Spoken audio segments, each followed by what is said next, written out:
साल की बच्ची जो बचपन से नहीं बोलती है और अचानक एक रात जब वो जगती है और जो वो खुलासा करती है प्रेमानंद जी महाराज के बारे में, तो सब सुनकर हैरान हो जाती हैं।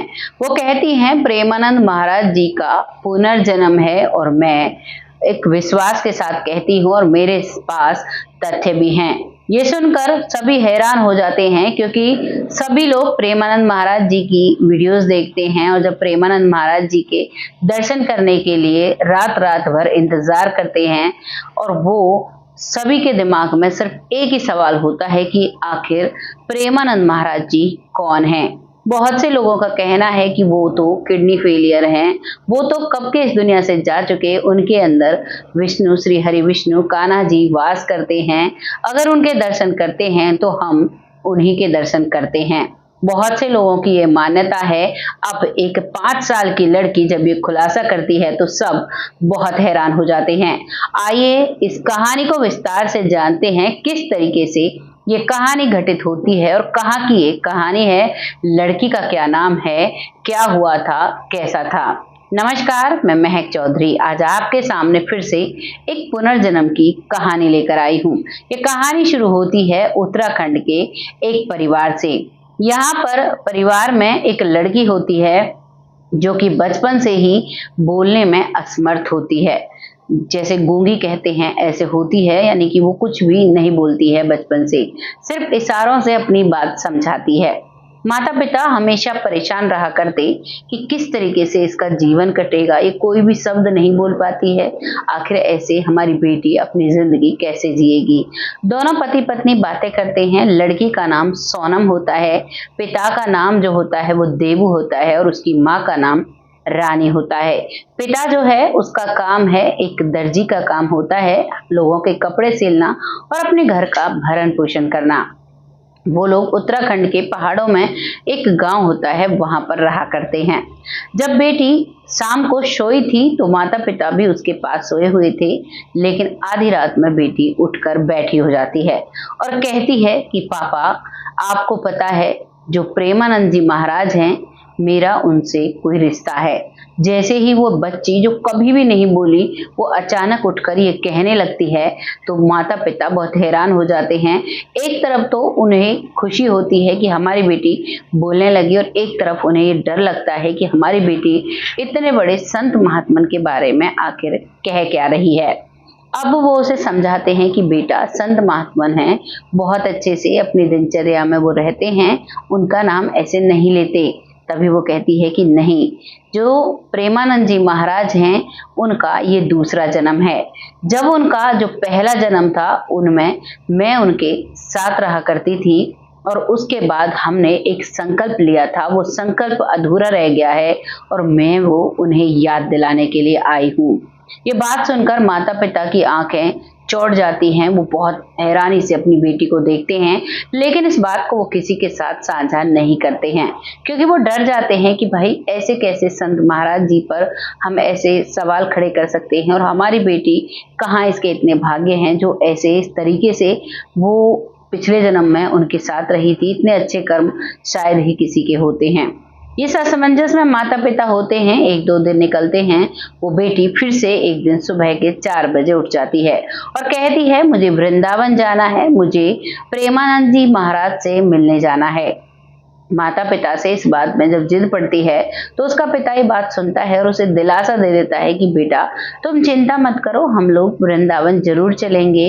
और वो अब इस बात को जब गांव में जैसे बैठक होती है, वहां पर कुछ लोग बैठे हुए थे और सभी चमत्कार भरी बातें आपस में शेयर कर रहे थे कि मेरे साथ ऐसा हुआ, मैं वहां डर गया था, मुझे वहां भगवान होने का एहसास हुआ, ऐसी कुछ बातें वो आपस में शेयर कर रहे थे। एक व्यक्ति कहता है कि मुझे बेटा नहीं था, मुझे संतान नहीं थी और मैं बस यही कामना करता था, जहां भी जाता वहीं माथा टेकता और भगवान से संतान मांगा करता, जबकि डॉक्टर ने मेरी पत्नी को बच्चे होने से मना कर दिया था, लेकिन फिर भी मुझे संतान होती है। उसी दिन से मुझे भगवान पर पूरा विश्वास है। उन्होंने मेरी सोनी गोद भर दी, मेरी उजड़ी जिंदगी को खिला दिया, एक हरी भरी जिंदगी मुझे दी। ऐसे ही जब बातें कर रहे थे तभी लड़की का जो पिता देवू होता है वो इस बात को कहता है, वो कहता है कि मेरे साथ एक अलग घटना घट रही है। पिछले सप्ताह भी मेरी बेटी को एक ऐसा सपना आता है, बार बार मैं पूछता हूँ क्या सपना है या हकीकत है, तो वो कहती है ये सब कुछ हकीकत है। तो और लोग भी पूछने लगते हैं कि क्या हो रहा है तुम्हारी बेटी के साथ। तब वो बताता है कि मेरी बेटी कहती है प्रेमानंद महाराज का पुनर्जन्म है और पहले जन्म में मैं प्रेमानंद महाराज जी के साथ रहा करती। अब गांव वाले आते हैं और कहते हैं बेटा तुमने कुछ मूवी में देख लिया क्या, या तुमने फोन में कुछ देख लिया जो तुम ऐसे कह रही हो। तो वो कहती है कि नहीं, मैं सब कुछ सच कह रही हूँ, और अगर मेरी बात का आपको विश्वास नहीं होता है तो पुरानी हवेली है जो पहाड़ी से हम नीचे जाते हैं, वहां पर उसके दाहिने कमरे के अंदर एक खजाना दबा हुआ है, थोड़ा है, कुछ पुरानी चीजें हैं एक मटके में, और कुछ सोने चांदी के सिक्के भरे हुए हैं, कुछ जेवरात भी हैं। अब वो लोग इस बात को जानने के लिए उस जगह पर पहुंचते हैं और वहां पर खुदाई शुरू कर देते हैं। काफी मशक्कत के बाद आखिरकार उन्हें वो मटका मिल ही जाता है जिसकी बात वो छोटी सी लड़की सोनम कर रही थी। जैसे ही वो मटका मिलता है अब सभी मान जाते हैं कि ये जो भी कह रही है वो सब कुछ सच है, और गांव वाले भी माता पिता से कहते हैं कि तुम्हें इसे लेकर वृंदावन जरूर जाना चाहिए। अब इस बात का जब ये आपस में कर रहे थे तो एक दूसरे से बातें फैलती हैं, और ये बातें अब फैलने लगती हैं लोगों में, जानने लगते हैं लोग इसे, और अब ये बात प्रेमानंद महाराज जी के पास भी पहुंच जाती है। अब सोनम नाम की जो लड़की है वो अपने पिता देबू और माता रानी के साथ पहुंच जाती है वृंदावन। वृंदावन पहुंचने के बाद वहां पर जब भगवान के यानी कि प्रेमानंद महाराज के दर्शन के अभिलाषी वो होते हैं तो उनको बुलाया जाता है। जैसे ही सोनम अंदर जाती है तो वो प्रेमानंद महाराज जी से कहती है कि महाराज जी क्या जो काम आपका अधूरा रह गया था आपको वो याद है। तो वो कहते हैं कि बेटा कौन सा ऐसा काम था जो तुम्हें याद है, मुझे तो ऐसा कुछ भी याद नहीं है। तभी प्रेमानंद महाराज उसे अपने साथ लेकर जाते हैं जहां पर प्रेमानंद महाराज जी ने अखंडित ज्योत जला रखी है, वहां पर वो जाती है और तब कहती है क्या आपको याद है आपके पिछले जन्म में मैं आपकी सेविका थी और आप भी एक बहुत बड़े संत थे, और क्या आप जानते हैं कि आपने एक प्रण लिया था कि हम समाज में हो रही बुराइयों को रोकेंगे, महिलाओं पर हो रहे अत्याचार को रोकेंगे, महिलाओं का चरित्र जो बिगड़ रहा है इस पर लगाम लगाएंगे। आपने शुरुआत तो कर दी है लेकिन इसको अब पूरा भी करना।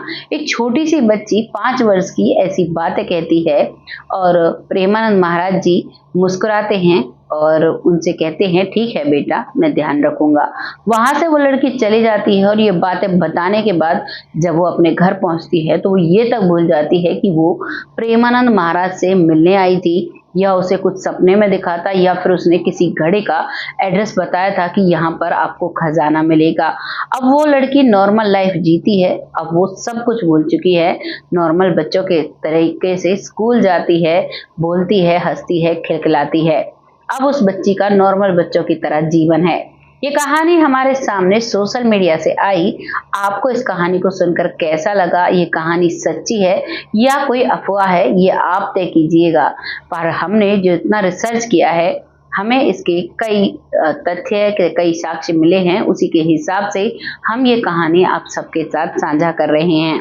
आपको ये कहानी कैसी लगी है आप कमेंट सेक्शन में लिखिएगा, और उन सभी लोगों का तहे दिल से धन्यवाद करना चाहूंगी जो लोग मुझे सपोर्ट करते हैं, बहुत प्यारे प्यारे कमेंट लिखते हैं। आप सबके सपोर्ट से ही हम आगे बढ़ रहे हैं, ऐसे ही अपना सपोर्ट बनाए रखें। बहुत जल्द ऐसी ही किसी सच और अच्छी स्टोरी के साथ आती हूँ। तब तक आप सब अपने कर्मों पर ध्यान दीजिए, अपने परिवार पर ध्यान दीजिए, क्योंकि जो हमारा परिवार है वो हमें एक ही बार मिलता है। अगर हम अपने परिवार के रिश्तों को जानते हैं और उनकी अहमियत को समझते हैं तो हम उनकी हर बात का एक मान रखेंगे, चाहे वो माँ हो, पिता हो, बेटा हो, बेटी हो, दादा हो, दादी हो, हर किसी का एक अपना अलग रोल होता है जीवन में। रिश्ते बहुत जरूरी होते हैं, बिना रिश्तों के जीवन में कोई रंग नहीं रहता। तो वक्त रहते अपने रिश्तों की कदर कीजिए और अपने जीवन में शांति से हर छोटी छोटी खुशियों को मनाइए और खुशी खुशी रहिए। बस यही मैं आप सबके साथ शेयर करना चाहती थी। आपको जो भी लगा है आप कमेंट बॉक्स में लिखिएगा। तब तक के लिए आप सब खुश रहें, आबाद रहें। जय हिंद, जय भारत।